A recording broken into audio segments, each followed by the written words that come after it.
Hello, and welcome back to our Star Trek Discovery coverage right here on the Culture Cave. I'm here with Emmett. Emmett, how are you?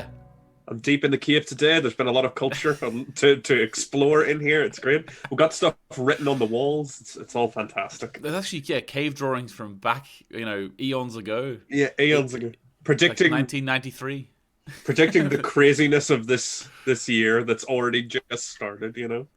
Yeah, exactly. Our hearts do go out to anyone in America because this is hard to watch, and I can't imagine how hard it would be if you actually are an American yourself living in America. But that's neither here nor there. We are on to Star Trek Discovery.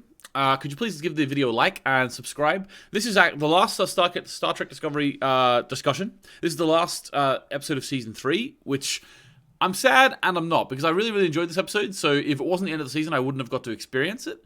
But at the same time, I'm a bit sad that we're not going to be able to check in with Saru and the gang next week.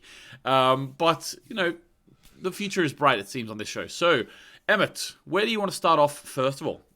Oh God, there's a lot of really good stuff, but I feel we spent a lot of last week with the crew on Discovery. I think we need to check back in on with our crew on the planet, see our boy Saru, see how he's doing. Yes, so this episode it followed sort of three main storylines. One was Adira, Gray, Su'Kal, Hugh and Saru on the planet, and the other one was Tilly's gang. And the other one was Michael, Burnham, and Book, which is sort of tied up in the Tilly's gang one too. We'll start off with the Saru one. So they were down on the planet trying to convince Su'Kal that this is all an illusion. What did you think about this? What did you think about, first of all, how it started? Because it ended in episode 11 with Saru chasing after him, and it just started off with this one where he's like sitting with him and talking to him. I thought that he was going to have to be running after him a bit more, but it didn't seem that way at all. Well, I think they did a little bit of a time skip in the sense of we've seen that Hugh and Saru both are experiencing a little bit of the radiation sickness, a little bit more. Yes. They've got and I will say, I have not seen Chernobyl, but I have read an article, a non-spoilery article talking about the scientific accuracy of the show. It seems that Star Trek is more scientifically accurate than Chernobyl. Oh, really? Oh, that's apparently in Chernobyl, whenever the meltdown first happened, people had the radiation wounds on them immediately, which wouldn't happen. It actually happens after a few, after hours or days. It happens. So Star Trek is actually more realistic in terms of the radiation than Chernobyl. There you go. No, that's a big gold star in Star Trek's corner. But in the end, I'd like to, because obviously eventually we see Saru in his current human form with the burns a little. Yeah. Just to skip ahead to when we see Saru. He did have a little bit on his thing as well. Yeah, that's what I mean. When he returned to his normal form, fair play to the costumers or the makeup artists. They were smart enough to include those burns on Saru's true form when he returned to it, which I thought was a beautiful little touch that could have easily been missed accidentally during the course of the show. So that was very nice. The thing I want to talk about the most, though, at the beginning of the episode was the thing that I called that when we were discussing it last week. When Adira rocks round, we also see Gray rock round, and everyone else can see Gray on the that you called that was a really good prediction. And now that it's happened, it's one of those predictions that now that's happened is like, of course, but you actually saw the foreshadowing or saw the clues that could happen. Saw the writing on the cave's wall, exactly. So they're all that the prediction was great because they're all projections. So it sort of just made sense. I actually liked it. Now I want to see where you come here. We've talked a little bit about sort of the transgender identity rights issues going on in the show. Yeah. And I thought I can see what they're doing now with the Grey character. And I thought it was a really interesting way to go. Now, obviously, if we have any people, members of the LGBTQ plus community in our audience, let us know what you think of this, because this, again, is two white cis males going off the top of the head. But my idea is that because, their idea is, Hugh has said, we will find a way for Grey to be truly seen. It really speaks to me that they chose to have the gay couple in the show be the people who are accepting Grey and saying we're going to get you seen. First of all, obviously, it's obviously an analogy to getting the trans rights seen and recognized in the world. Mm-hmm. But I think it's also what we've seen in this first sort of small storyline is that the gay community and the LGBTQ community has accepted trans rights as part of their own fight for civil rights as well. And now from here, they're going to try and get Grey recognized by everyone else as well. That's how I sort of read it.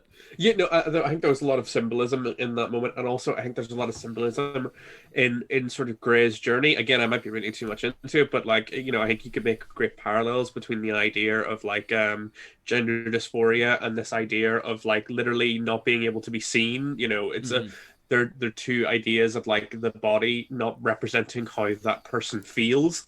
Grey feels like they are a person who should be visible but isn't, and now they're working on a way. So I think there is some parallels there, that can be explored. And like we've said several times, I'm very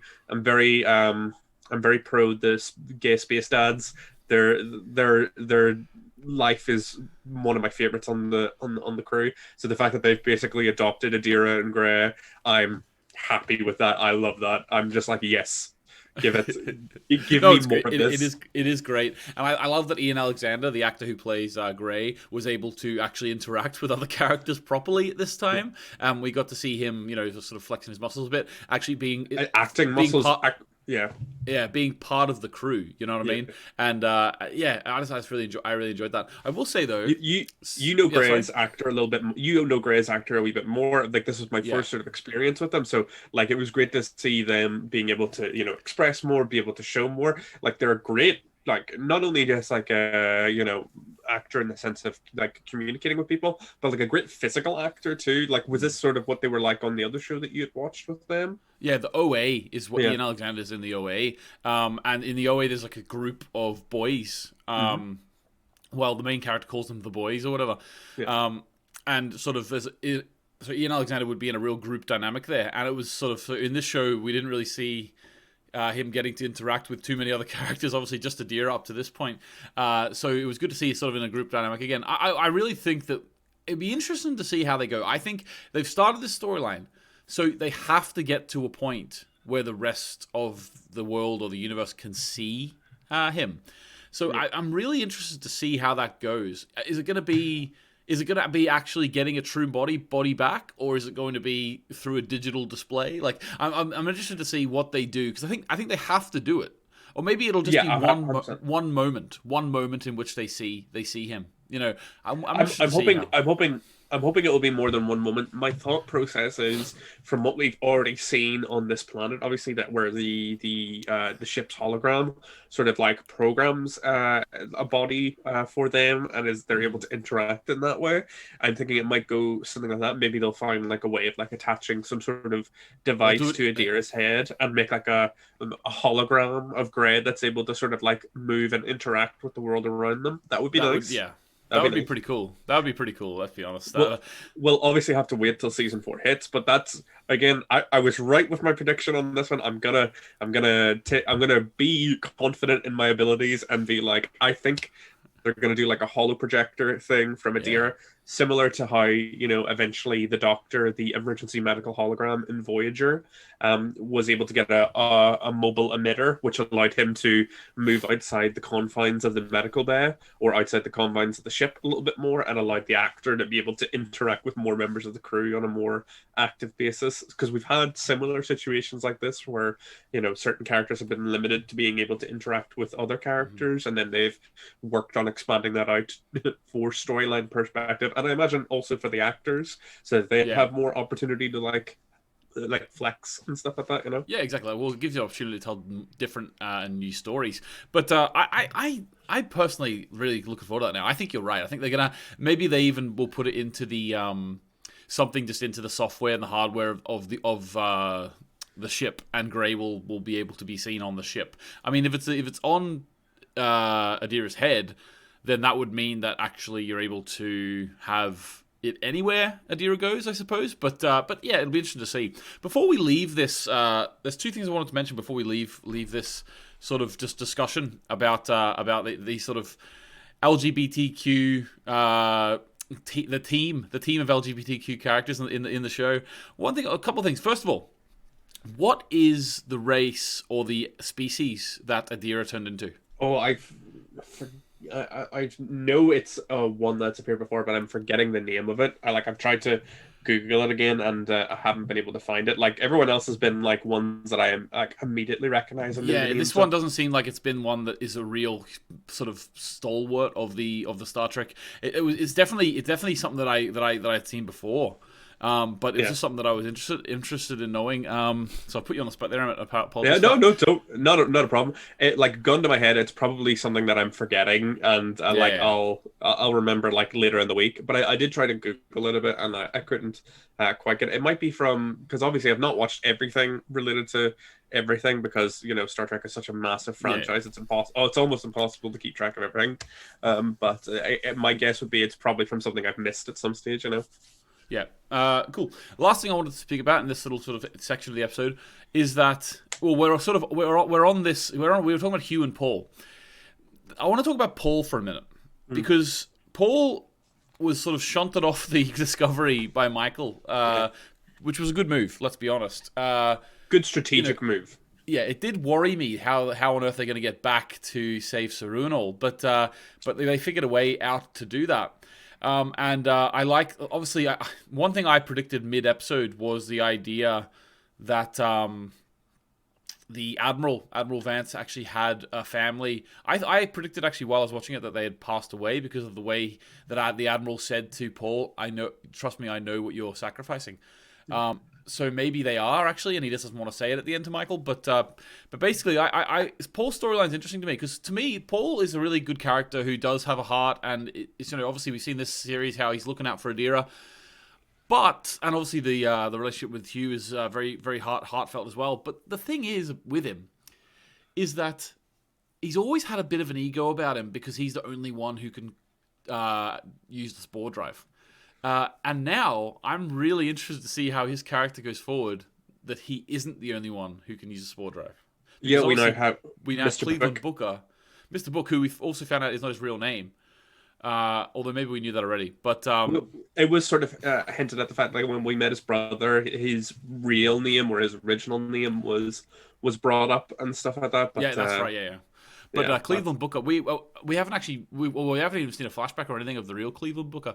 But that'd be interesting to see. But so he can now, because he's an empath, and he can connect into the sort of the brains and the waveforms of other animals. He's able to use the mycelial network, which was a big old ex machina, Deus ex machina there, wasn't it? It was a wee bit of an ex machina, but not quite actually. They did build it in. Yeah, they built it in. I'll give them credit in the sense of like I was surprised, but then on review I was like, well, they have been sort of foreshadowing his ability to interact with creatures and animals and stuff like that throughout the season. We've seen it with the worms and the insects and stuff like that. So it's not necessarily outside the realms of possibility that he could interact with the mycelial network in a similar way to to Paul.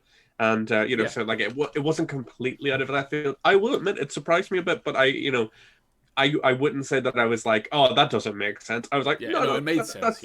That's fair. I can operate with that. And they at least showed that like it took him a second to sort of sink in with it. So we might, if we follow this plot thread in season 4, the tension might come from the fact that like Book gets better at doing it, and like Paul dislikes that a little bit because it feels like it's stealing from him, part of his identity that he has been so focused on. But it'll also give him a chance to take a bit of a break from the work and sort of care for Adira, help Adira and Gray through their troubles. So it swings and roundabouts. I could see like them doing like a shift pattern now. It's like 12 hours on, 12 hours off. Because that's the thing about Paul is that if they needed to be traveling, like a ship like the Discovery doesn't really go to sleep. They're always doing something. They have shift changes, whereas he had to be there all the time. So it's going to change now. So that's probably good for him. If I was him, I'd be relieved. That's well, as you said, Paul does obviously have a big ego and stuff like that. So he likes to be, a big character dynamic this season was with Detmer and him, in the sense that Detmer was struggling with her PTSD, and like she made a lot of claims at Paul that maybe not all necessarily inaccurate, that he likes to be able to be the big hero that saves the day and be the only one that knows how to use. So like there is some groundwork there for some good character stuff. I think the next season, because obviously we seen last episode that Michael did the very strategically sound thing of getting Paul off the board so that, Yeah. Osira couldn't use him and, like, the spore drive wouldn't be compromised. It's strategically good, emotionally very cruel thing for her to do, obviously, in the sense of, like, Paul was so desperate to go save his family, and we Yeah. seen at the end of the episode when, like, Michael was going around the crew and, like, having the little, like, smile and nod at people, that Paul sort of looked at her and then Yeah. turned his head away. So I I'm, noticed that. yeah, fully expecting season 4 that we're going to have some issues between the two of them, because Paul has a rough shell, but, like, a deep emotional core, in the sense of, like, he behind all the sarcasm and the ego, there is a guy who loves people and loves people very dearly, and we see that with Hugh and Adira, and, like, those are the people that are, most important to him Yeah. in the show. So, like, Michael putting those people in jeopardy, even if it was for logistically good reasons, I think is going to have such a massive negative impact on their friendship and their trust going forward. Because it will always come back to Paul being like, you put my family in danger, you risked their lives, and Yeah, I which can't. is somewhat laced with a bit of dramatic irony there, because watch Star Wars, Star Wars, Star Trek, every single sort of dramatic show with these huge stakes. What they show us is when you act with emotion and when you act with only like wanting to save someone's life, for the most part, that's what gets you in trouble. Yeah, So I like that Michael was just thinking very cold, very rationally, and just thinking, get him off very the ship, Vulcan. and yeah, very Vulcan, yeah, get him off the ship, and then we'll figure out what to do. Because Yeah, and then they did figure out what to do, and that's the thing that Paul. I think if they would go down the route of getting Paul actually getting into the chamber and actually sending them back to the planet, geez, Osira would have had exactly what she wanted. So exactly. Again, yeah, Michael's move was strategically right, emotionally kind of cruel, if you know what I yeah, mean. yeah, But, like, I understand that, like, the stakes were higher at that stage. I'm not blaming Michael, obviously. mm-hmm. I, again, would never want to be in a command position, but if I was in a command position and able to think rationally, I think I would probably make the same decision, being like, I'm very sorry, but it's, Yeah, it's the needs of the many outweigh the needs of the few. As, exactly, yeah. as Spock is very commonly quoted as Yeah, saying. exactly. Right. Okay. So, what do you think about the whole? Now, we've talked before about, like, at the start of the season, it's very obvious building of this team dynamic, and that's sort of like the crew, like the sort of background crew of the Discovery have been a character of their own in this season, and, like, this is their moment to shine at the end here, whenever they were able to actually sort of stop well, I suppose they took a bomb Yeah, and they put it into the the one cells.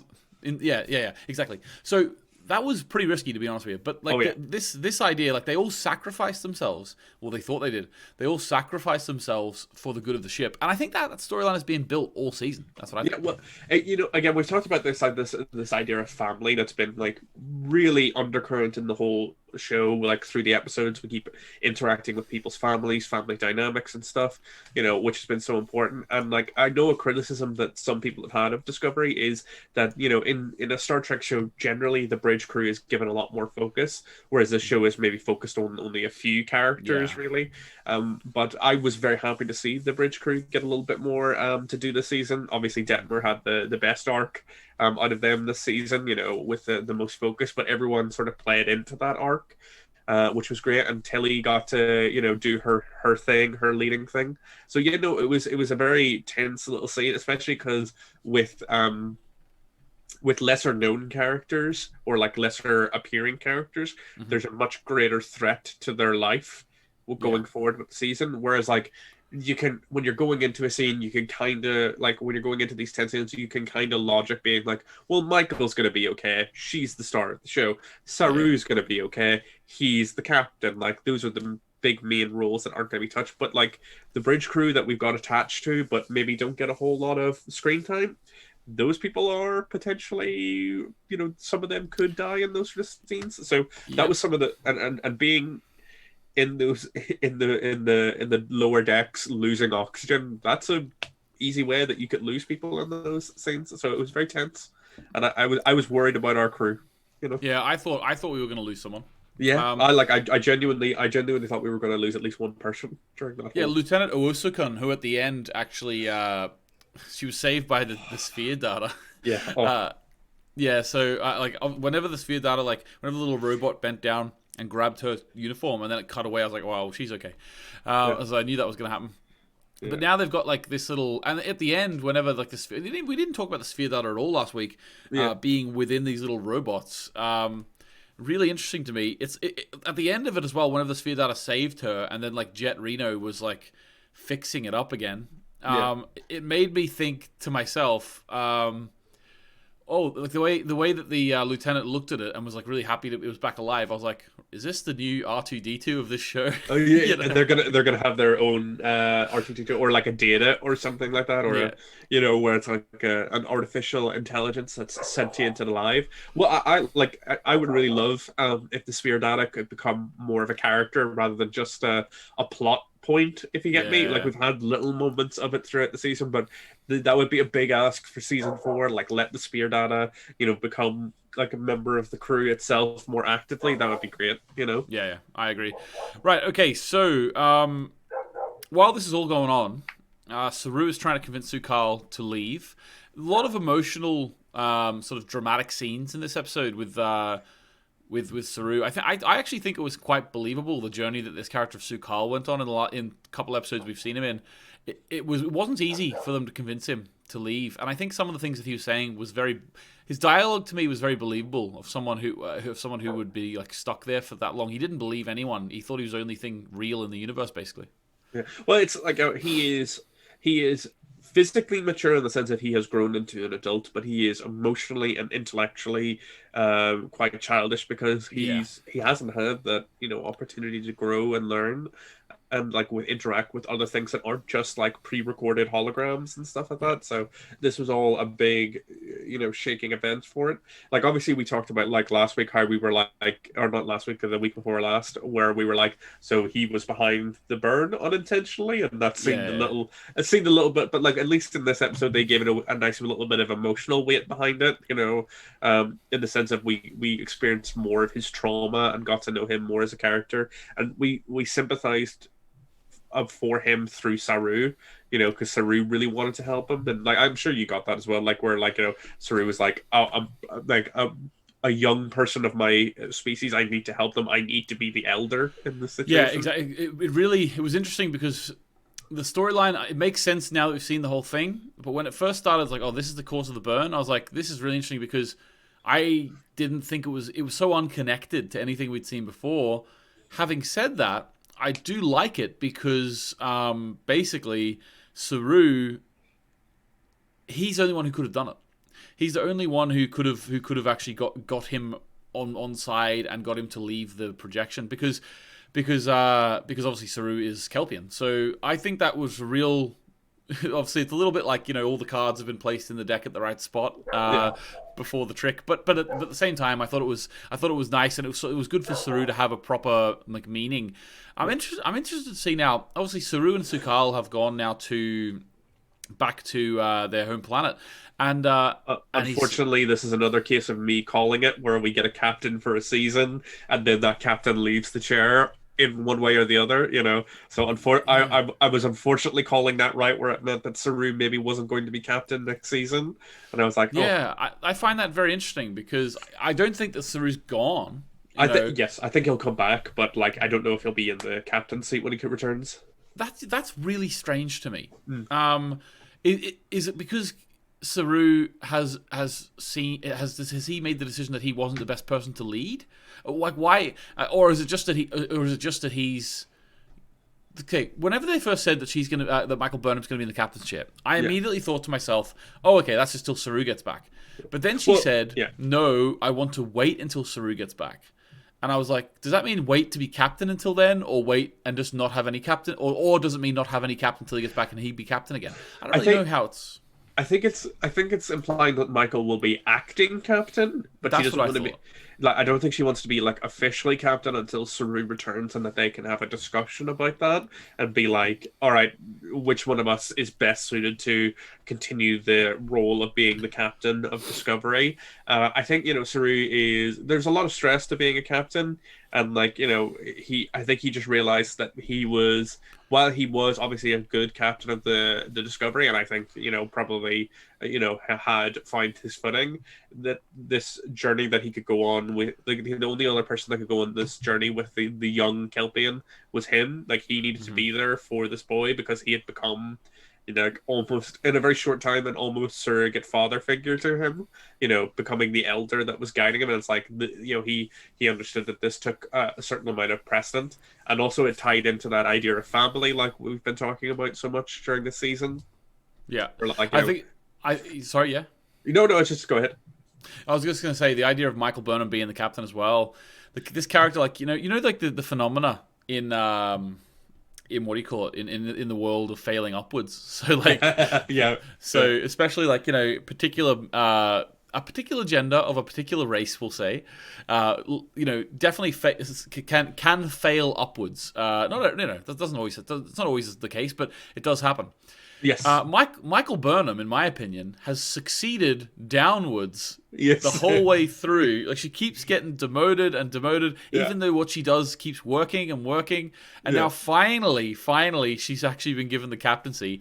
And it's like, how many times did she have to succeed and be demoted for her to be recognized as actually someone who knows what she's doing? You know what I Well, mean? yeah, I understand, obviously, because like Starfleet is a sort of naval-esque operation, so there is chain of commands. You're supposed to follow orders. So even if you disobey orders and it works out really well, oftentimes there has to be some sort of like Yeah. slap on the wrist there. There has to be some sort of, and it tied in well with Michael's emotional journey during the season.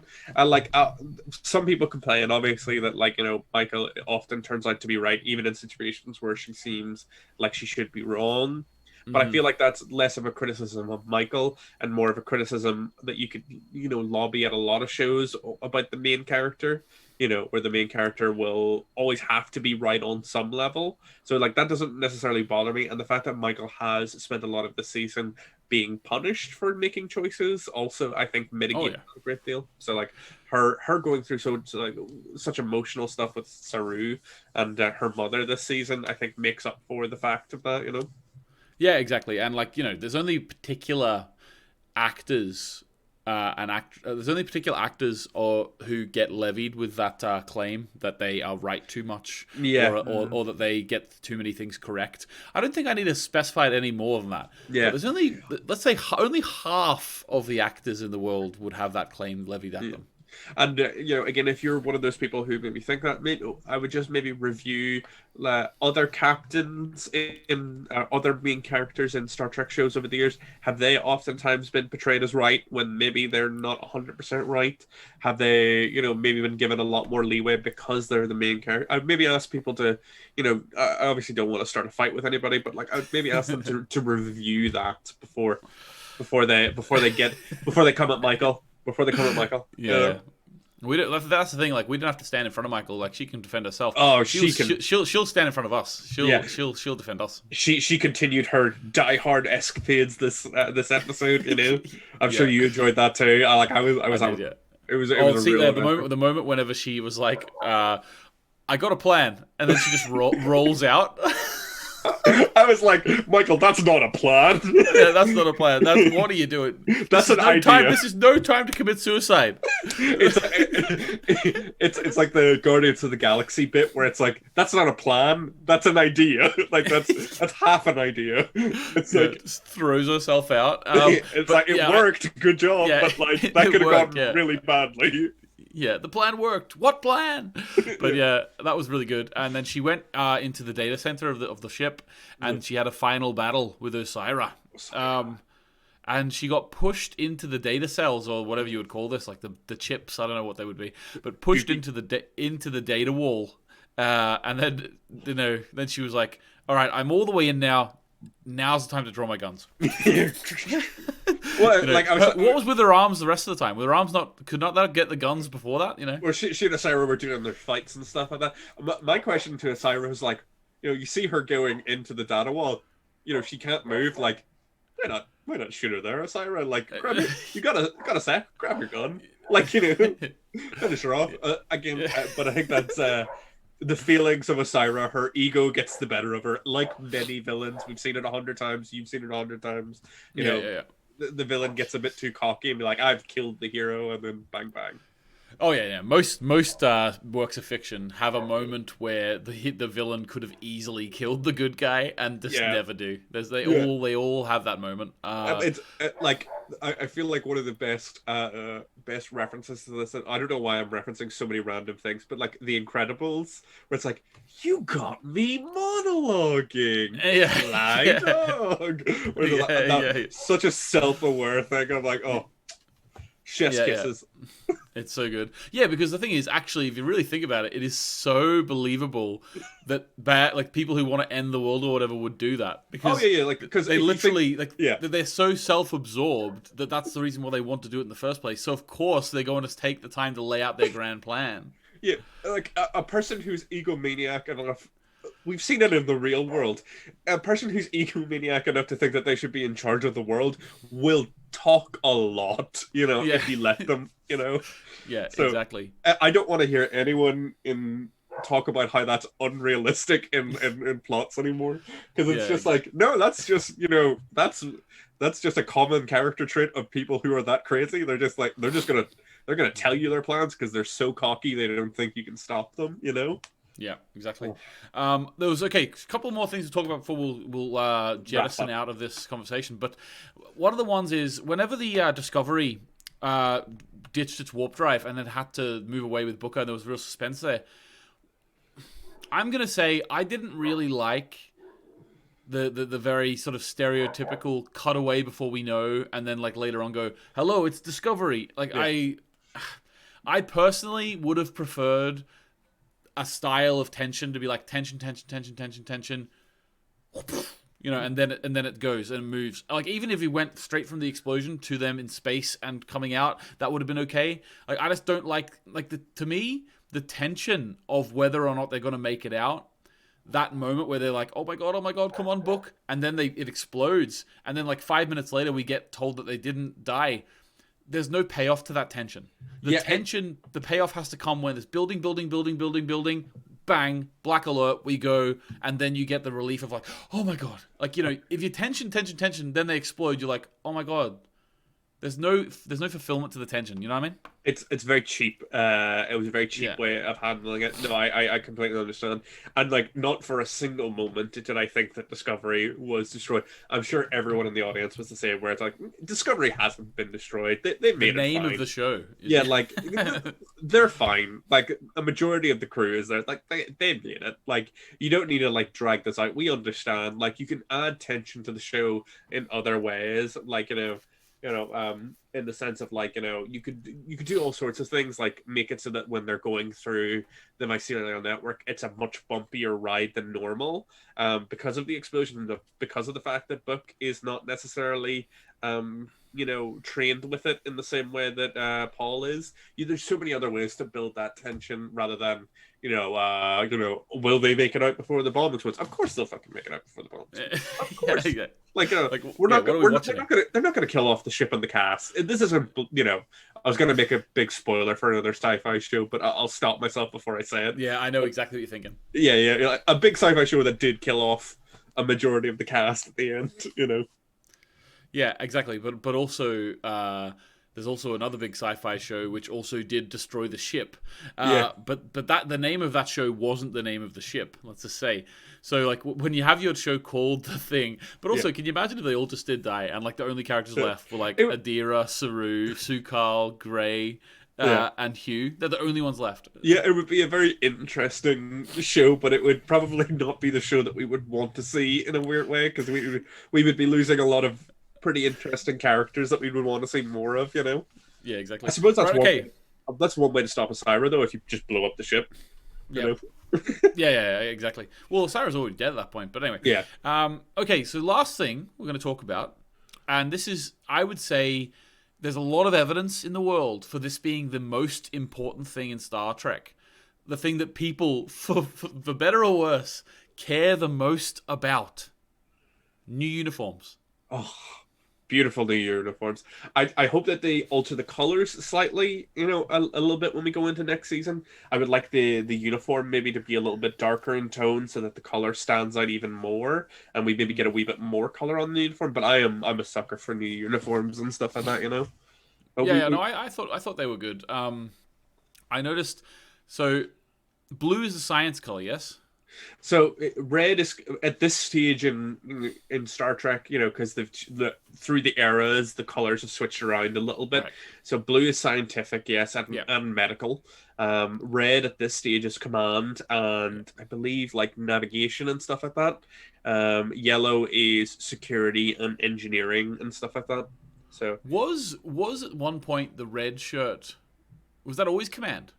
uh, Is, so is the so meme the in the yellow? What's the meme? You know the meme of the ones that always die. Oh yeah, so the meme for the original series is red shirts. So like in the Yeah, that's what I original thought. series, like gold/yellow was command, like Yeah, the captain and that's stuff what I like that. thought.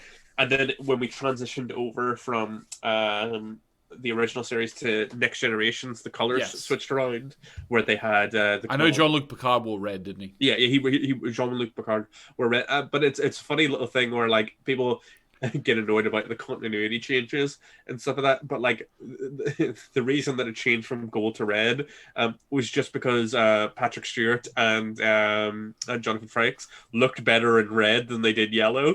So they're like, yeah, let's put them in red. That looks better. We'll put that like it was such a like they changed the designated command structure colors because it's just like, oh, those actors look good in that color. But but it's also a good. It's also for me a good Red is example of. commanding. Yeah, it's also a good example to me that the issues people have with Discovery.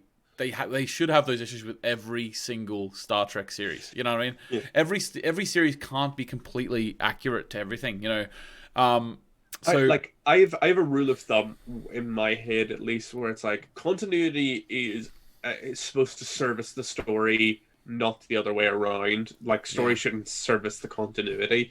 Where it's like good continuity improves and helps the show. Bad continuity limits and takes away from the show. yes, That's sort of my ultimate. Like I've gone on a long journey with continuity, as you can see all these bloody Marvel comics behind me, because continuity in comic books is all over the place. So like yeah, good yeah. continuity to me is stuff that can add to like the themes and improve the show. Whether bad continuity is just used to sort of like be like, this is not canon because of this little piece of trivia that was brought up in one episode. Like I understand the desire to have that trivia, but it's Yeah. like we have to ask those questions of is this continuity worth limiting the rest of the franchise from being able to do all this stuff. Awesome. Okay. Well, I think that's a good place to end it. But before we end, I think I will ask you, and I'll answer this as well. But just because we're at the end of the season now, season finale, what was your favorite moment of this season? Oh god, gun to my head, that's a tough one. I will say that I think my favorite, it's not specifically a scene, but just the relationship developing between Paul, Hugh, and Adira was probably my favorite thing from this show. Probably followed up second by Saru's journey as a captain. I think those were my Yeah. two peak moments from the show. Like those were the best arcs in my mind. I really loved. Okay, well, I think I'd agree with you that those two were really high up for me too. I'm going to choose one moment just because you've done the two arcs, so I can't really talk about arcs. Yeah. I've enjoyed Michael and Booker's arc as well. I've enjoyed that storyline. A very cute couple. Yeah, very very cute couple. But what I'll say is my favorite moment of the show this season was whenever Adira was in the pool. And then eventually walked up to the rest of the people who were in the Symbiote and was like and all the names like Adiratal, Greytal, like that was the moment for me. Yeah, just you bringing that up just immediately stirred like emotions in me. That's what shows are supposed to do. They're supposed to bring in those emotions. I am Greytal. I am Adiratal. Oh, I love that bit. That Yeah, was yeah, so good. Senatal. Yeah, that was my favorite moment of the series. Yeah, yeah. Absolutely, 100%. Yeah, now that you're mentioning that one, that has to be like up there for me as one of my yeah, I could talk about that scene forever. It was just so Yeah, yeah. good. Yeah, exactly. Okay, guys, there we go. Thanks very much. Let us know in the comments what you thought. Let us know also if you'd be interested in us coming back for season 4. We haven't made any decisions on that. We have no idea where we'll be in our lives or on the channel at that point. But if that's something you'd like to see, let us know. Make sure you like the video, subscribe to the channel, and we'll see you later.